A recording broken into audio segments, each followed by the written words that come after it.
Have you ever wondered why the more patient you are, the more people seem to test you? You offer kindness, thinking it will return in time. You stay silent, hoping they'll understand. But instead of earning respect, your mercy invites contempt. In a world that mistakes gentleness for weakness, what do you do when patience stops working? There comes a moment when silence must be replaced with something sharper, not rage, not chaos, but clarity. Stay with me, because what comes next may change how you protect your peace forever. 1. When kindness becomes invisible. There's a painful irony to kindness that few people talk about. The world doesn't always return it. In fact, more often than not, it takes it as a sign of weakness. You learn this the hard way, when your patience is mistaken for passivity, your mercy for permission. The people who get hurt the most aren't the reckless or the naive. They're the kind-hearted, the ones who assume everyone else sees the world the way they do. That fairness matters, that intentions are mutual. But the world, especially the parts shaped by ambition, envy and ego, doesn't run on empathy. It runs on pressure, on advantage, on dominance. And in that world, kindness becomes not just ineffective, it becomes invisible. So, what do you do when your kindness stops working, when it becomes a liability instead of a virtue? You stop trying to explain yourself. You stop expecting people to understand the quiet dignity behind your choices. And, more importantly, you stop offering chances to those who've shown they'll only use your rope to tighten the noose around your peace. What comes next isn't vengeance. It isn't cruelty for cruelty's sake. It's a colder response, measured, deliberate, and precise. A kind of calculated edge that's not born from malice but from necessity. This is what the Stoics called control of your weaponry. Not everyone deserves your gentleness. And when that line is crossed, when disrespect is not only tolerated but expected, then kindness must evolve. It must harden into something less accessible, something that carries weight. Marcus Aurelius once wrote, "Kindness is invincible if it is sincere. But what we need in addition is the ability to choose when it serves and when it endangers." In other words, kindness without discernment isn't noble, it's dangerous.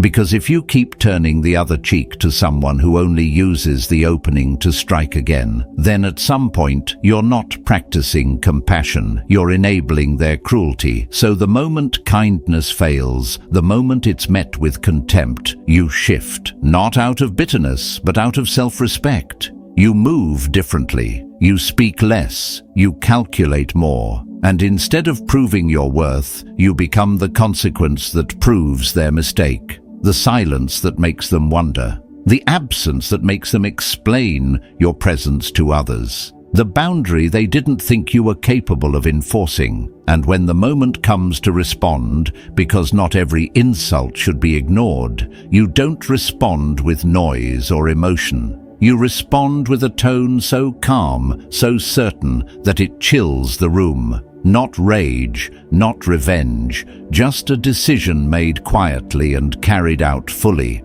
That's the kind of power the Stoics respected, not the one that lashes out, but the one that doesn't need to.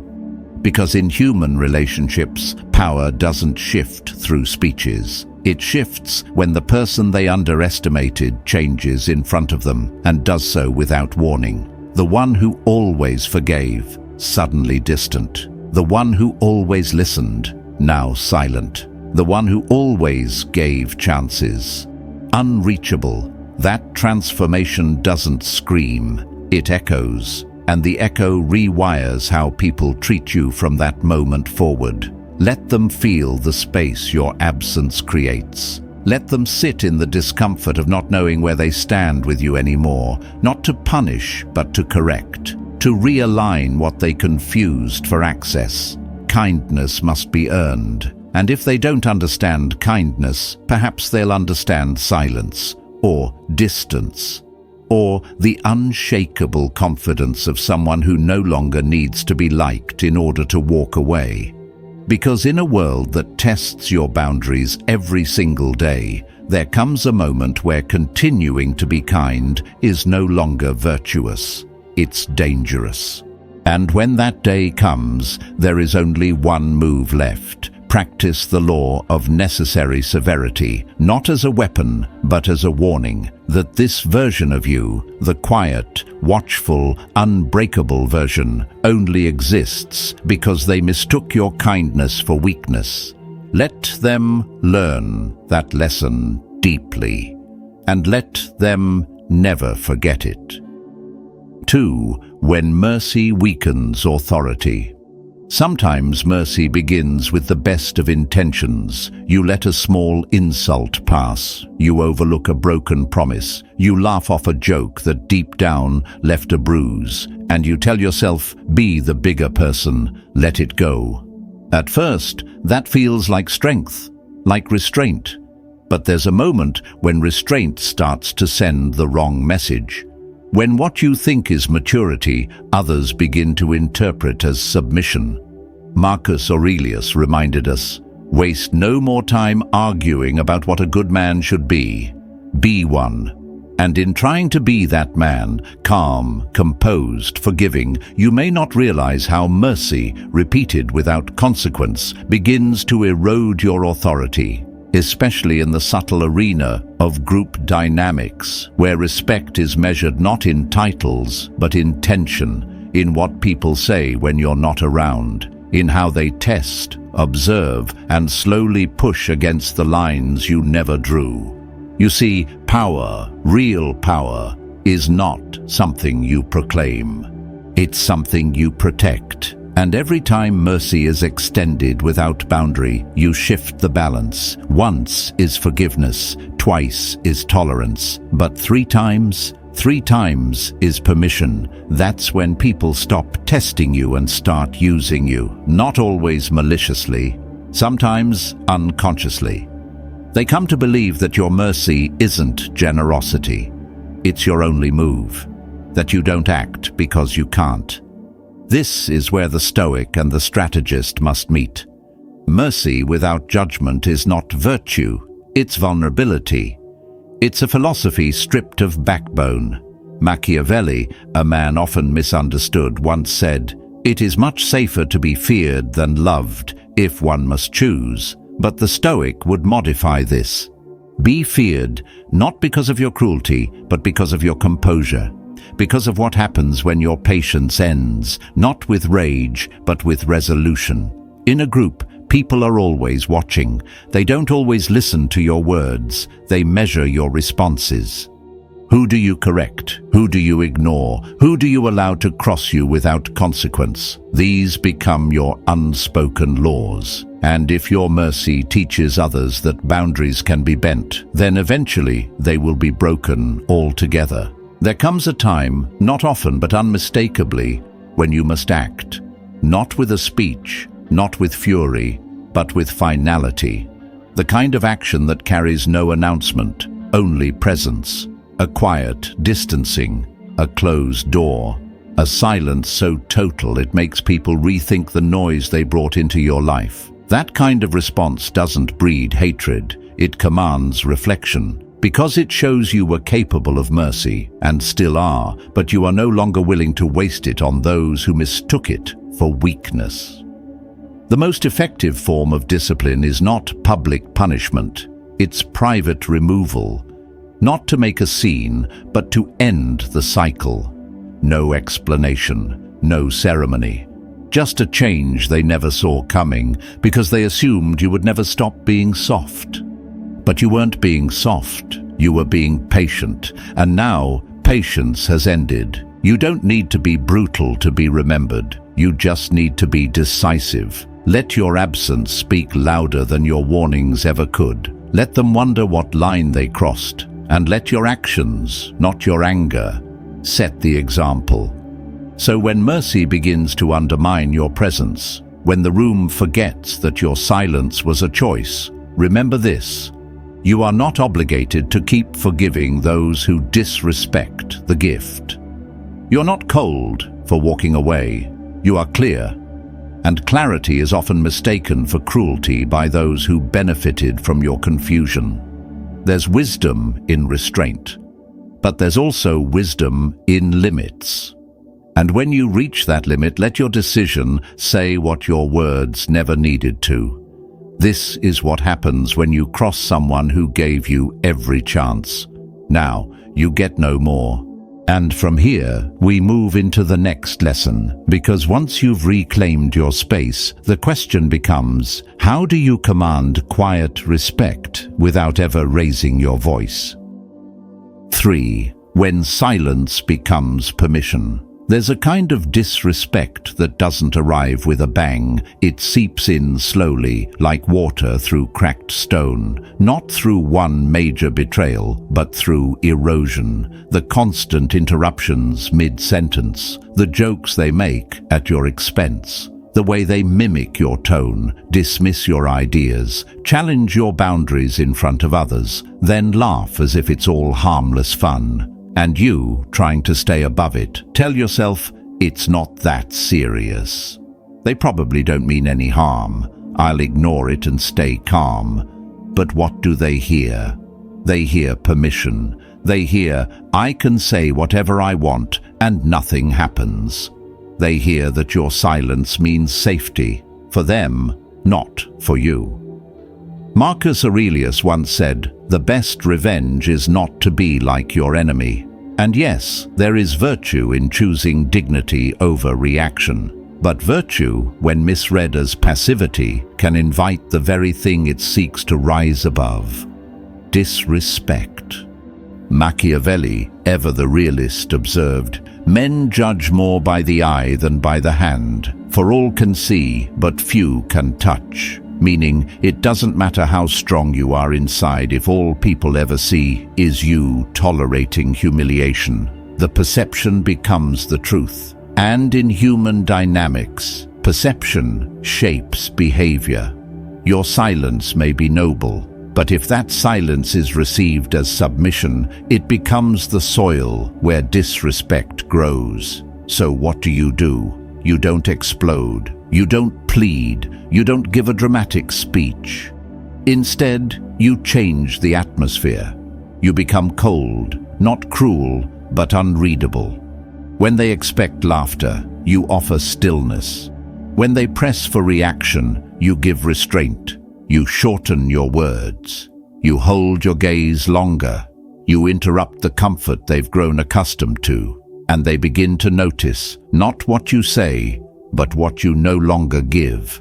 That is how real power works. Not with volume, not with threats, but with silence that no longer comforts.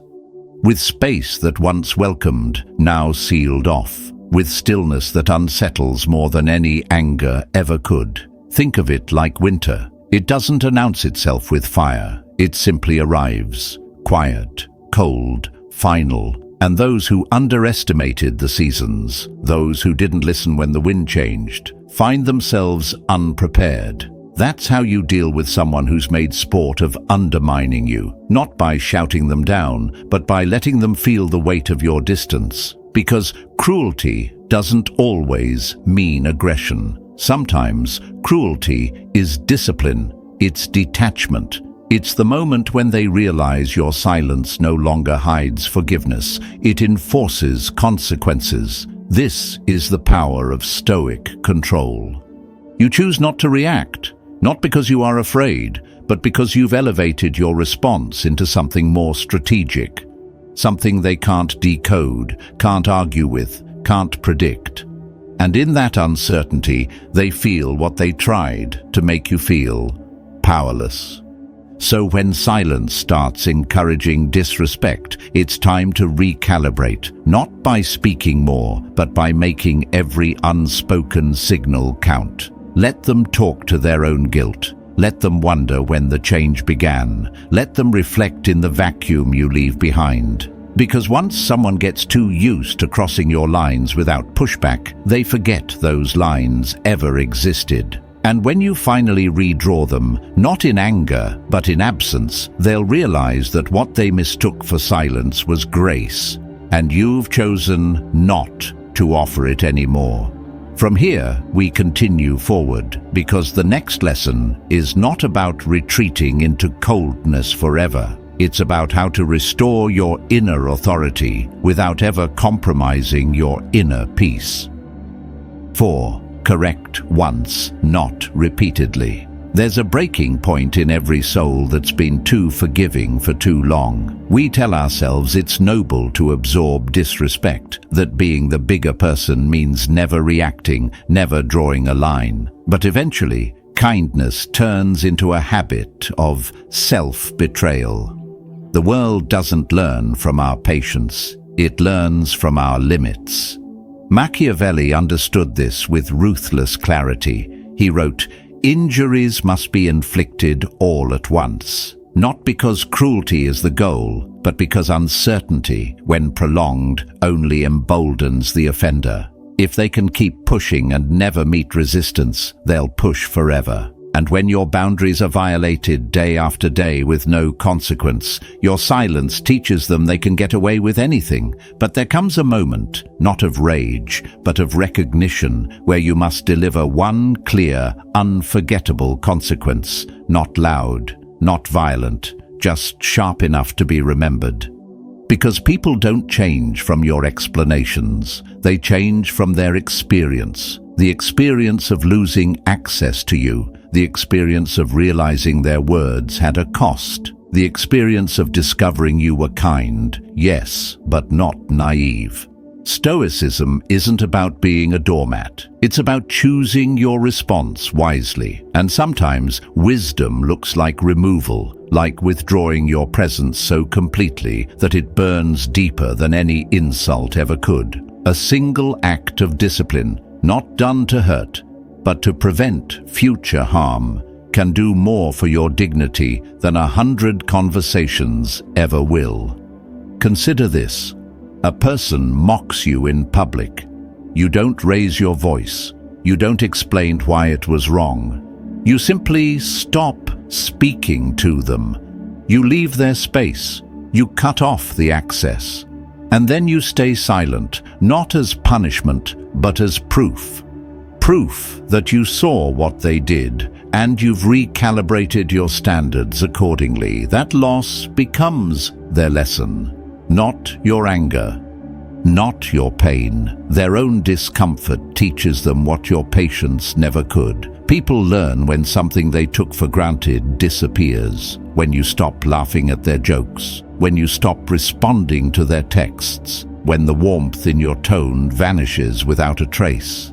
That silence becomes a mirror, showing them the version of themselves that made you walk away. Machiavelli's approach isn't about domination, it's about decisiveness. One clear consequence, placed at the right moment, can prevent 100 future humiliations. It's not vengeance, it's economy. Why suffer slowly when one act of firmness could end the cycle? And let's be honest, people don't respect endless tolerance. They respect a standard. A line that once crossed turns kindness into distance and patience into silence. That's not cruelty. That's clarity. So when someone crosses you deeply, deliberately, don't explain. Don't repeat yourself.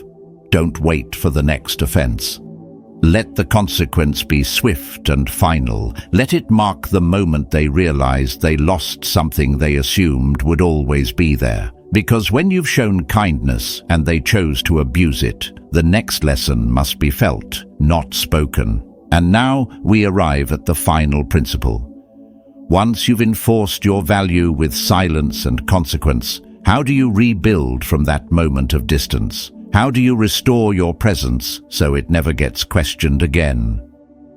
5. Cruelty must be pure control. One of the most common mistakes people make when they finally choose to stop being kind is this: they go too far. They confuse necessary cruelty with emotional revenge. They want the other person to suffer, to feel shame, to cry, to understand exactly what they did wrong and then come crawling back, begging for forgiveness. But that's not discipline, that's a tantrum, and Machiavelli would call it foolish.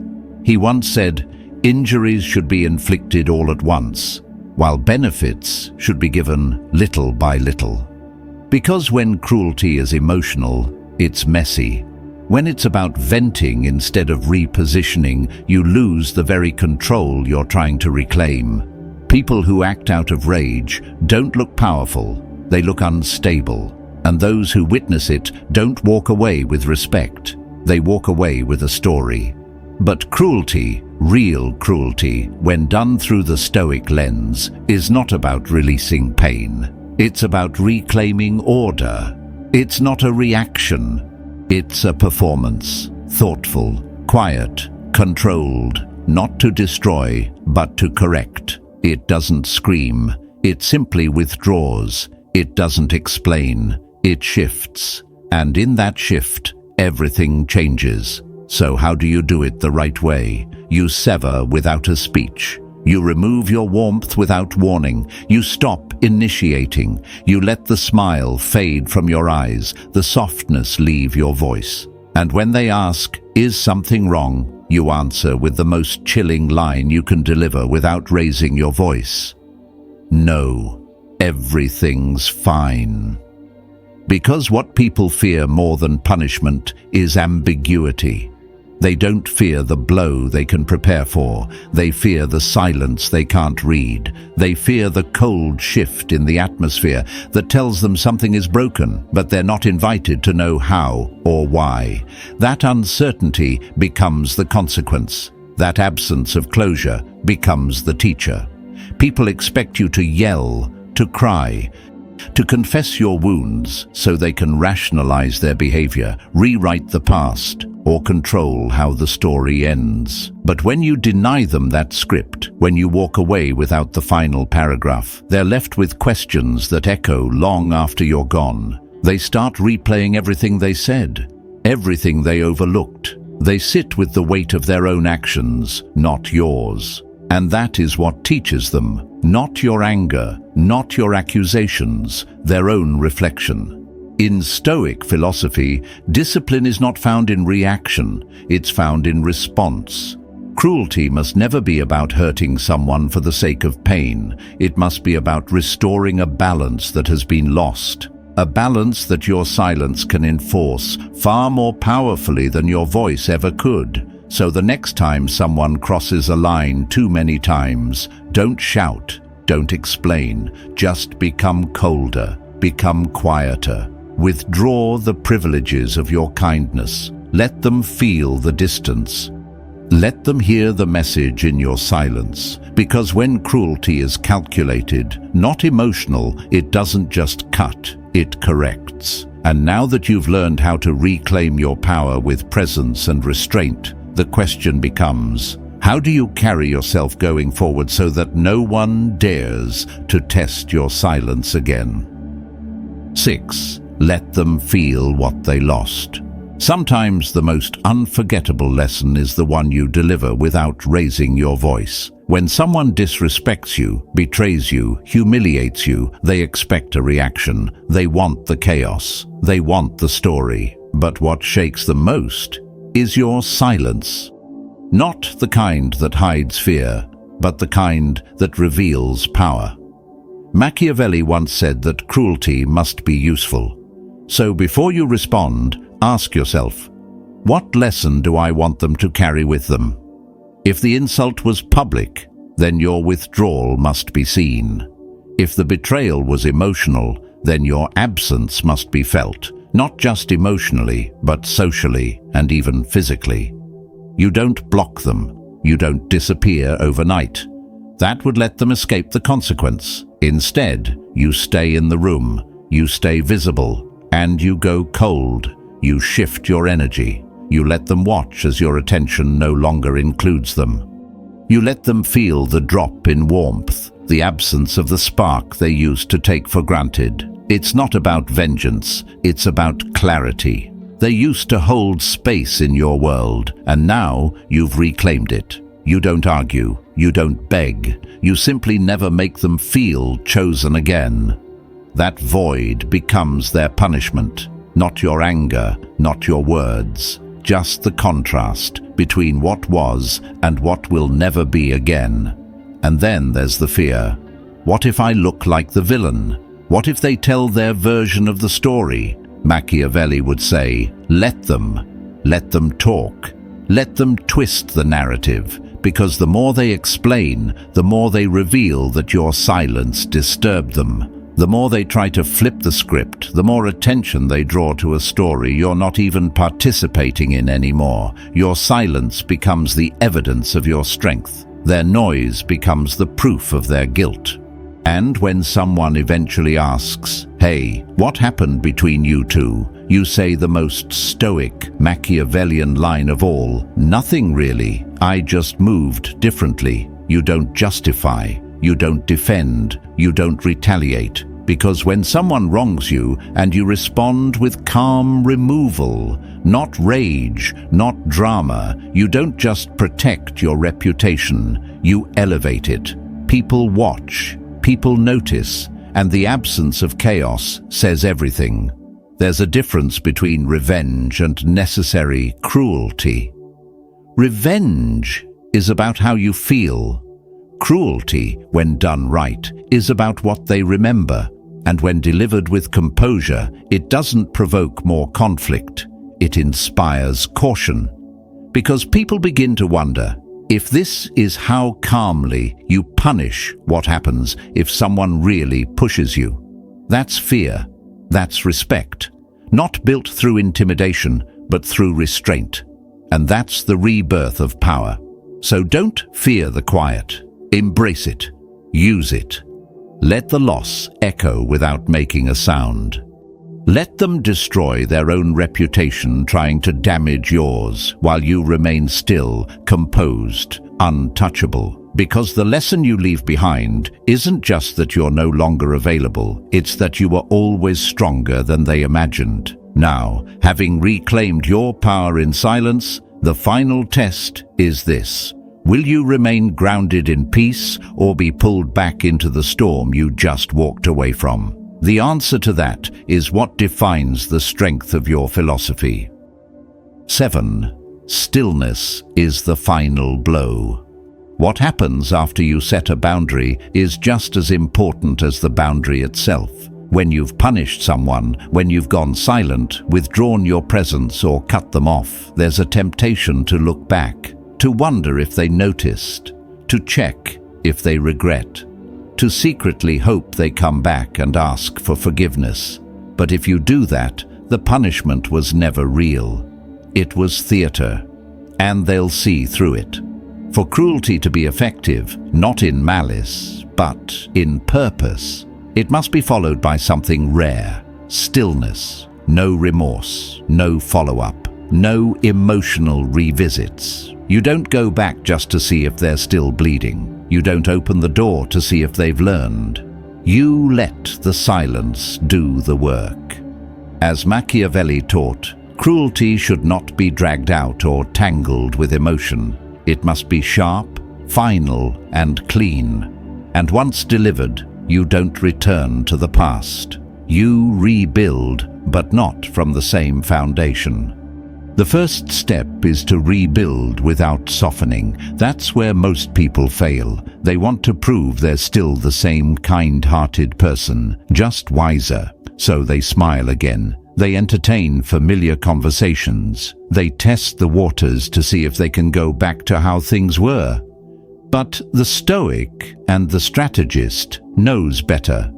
If you allow others to believe that you've returned to your former self, they will return to their former disrespect. True transformation means becoming a version of yourself they can no longer predict, less accessible, more discerning. You don't give them your warmth again. You don't answer the questions they never earned the right to ask. You let them sit in the cold, and you let it last. And next, never apologize for holding your standard. The moment you begin explaining why you cut them off is the moment you give them a chance to negotiate, to minimize, to argue. And when someone argues with your boundary, they've already disrespected it. You owe them no clarity, no closure, no justification. Let the world wonder why you've grown colder. Let them whisper and speculate. You owe no one a defense for growing past those who couldn't meet your kindness with care. Machiavelli warned, "He who enables another to become powerful ruins himself." If someone used your goodness against you, if they gained from your gentleness and then made you regret it, you have every right to become someone they no longer benefit from. That's not cruelty. That's correction. And finally, reinforce the aura of finality. Don't just disappear, vanish completely without noise, without warning. Let them feel what it means when someone stops engaging entirely. No threats, no arguments, just the sound of your absence. Because silence, when anchored in composure, is the loudest teacher. It says, "I don't need you, I don't miss you, and I no longer care what you think." That's not aggression, that's freedom.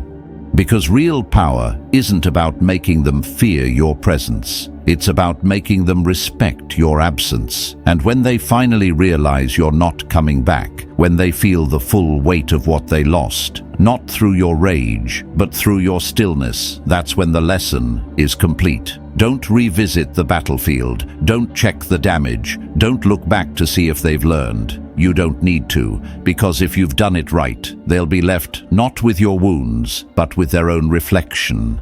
And it's that reflection that will haunt them. Not because you destroyed them, but because you left them alone with the version of themselves that made you leave. This is how you reclaim your power, by refusing to be pulled back into the story you've already rewritten. Now the only question left is this: can you hold that stillness long enough for it to become who you truly are? Because only then will they believe that the old you is gone forever. 8. Your absence becomes the punishment. True cruelty doesn't come from screaming or slamming doors. It comes from the quiet shift that leaves someone wondering what they missed. You didn't announce the final straw. You didn't offer a final conversation. You simply moved differently. And now they're left with questions that loop endlessly in their mind. Was it something I said? Did I go too far? Can I fix this? That uncertainty is sharper than any insult, because they can't apologize for what they don't understand. They can't fight for what they can't name. And in that confusion, your presence grows larger, colder, and more distant than ever before. Cruelty, when done with precision, doesn't just remove affection, it isolates. The person who once took your kindness for granted suddenly feels its absence like a vacuum. Every room they walk into feels slightly off.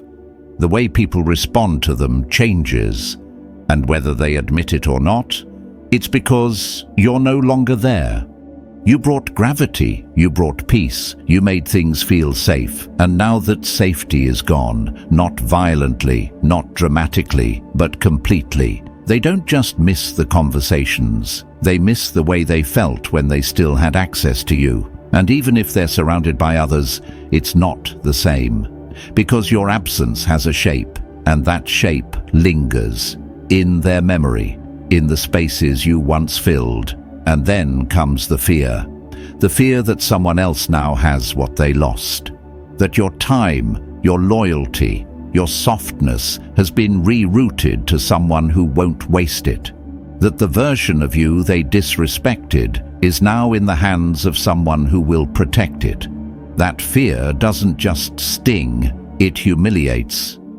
Because cruelty, when redirected, doesn't just remove, it elevates. It says, I'm not punishing you, I'm protecting myself. I finally see you clearly now. The beauty of this kind of cruelty is that you don't need to say a word. You don't post vague quotes. You don't try to make them jealous. You don't check if they're watching. You just live. You just disappear. And in that silence, their own mind becomes your messenger. Their guilt narrates your story. Their regret becomes your echo. because no one can torment someone the way their own memory can, when faced with the realization that they ruined something irreplaceable. That's the final lesson. Cruelty, when done well, is not about revenge. It's about permanence. It's about becoming unforgettable, not through pain, but through absence. The world doesn't fear the person who yells. It fears the one who leaves without warning, without explanation, and without return. And when you can walk away without looking back, you don't just end the story. You become the chapter they keep rereading in silence. 9. Let silence reshape their memory of you. There comes a moment, not loud, not chaotic, but chillingly quiet, when someone finally realizes they've lost you. Not just your attention, not just your affection, but the version of you that once would have forgiven them. The version that waited, that explained, that hoped. And now that version is gone. Without drama, without announcement, and that stillness, that's what terrifies them most. They begin to see you clearly for the first time, not as the soft, understanding soul they took for granted, but as someone they can no longer reach, untouchable, uninterested, unmoved. You've become someone they never imagined you had the strength to become. That's the power of necessary cruelty. Not cruelty for the sake of pain, but cruelty as a threshold, marking the moment you left your old self behind and rose as something sharper. Machiavelli wrote, "It is necessary to be a great pretender and dissembler because he understood something brutal about the world. People respond more to pressure than principle. They obey consequences, not character. And in that world, the one who appears restrained holds more power than the one who reacts. The most powerful illusion is this, that you were only ever capable of kindness until you weren't. They expected tears. You gave them silence. They expected an argument. You gave them indifference. They expected a door left open. You locked it without a sound. And the longer they stand outside, the more they realize they're not just missing access, they're missing the version of you that let them in. What's left is someone they can't predict, someone they now fear, not for your anger, but for your absence. That transformation is your weapon, not rage, not revenge, just evolution. And in that evolution, you stop trying to be understood. You stop offering explanations. You stop proving your worth to those who only valued it when it was free, because kindness, when ignored, becomes a warning, and cruelty, when necessary, becomes the answer. Machiavelli didn't say to be cruel, he said to be respected. And sometimes that respect only arrives after you stop bleeding for people who never offered you a bandage. When kindness fails, you don't beg, you don't hope, you don't give second chances. You walk away so completely that they're left wondering if you were ever real or if they just hallucinated your warmth. Let the world whisper that you've changed. Let them wonder what happened, but never explain. Because if they knew what you endured, the disrespect, the exhaustion, the betrayal, they'd understand this truth. Kindness was the final warning. Cruelty was the last lesson. And your silence, that's the proof you survived. And more than that, you evolved. This is how you reclaim your strength. Not by becoming someone else, but by becoming someone they never imagined you could be. When your kindness is no longer understood, when your silence is mistaken for surrender, you don't need to shout to be heard. You simply rise, quietly, firmly, without apology. This is how you stop being the victim of your own patience, by choosing clarity over chaos, stillness over noise, boundaries over endless understanding. You don't need to seek revenge. You only need to stop offering yourself to those who never earned you. And that shift, that quiet transformation, is where real power begins.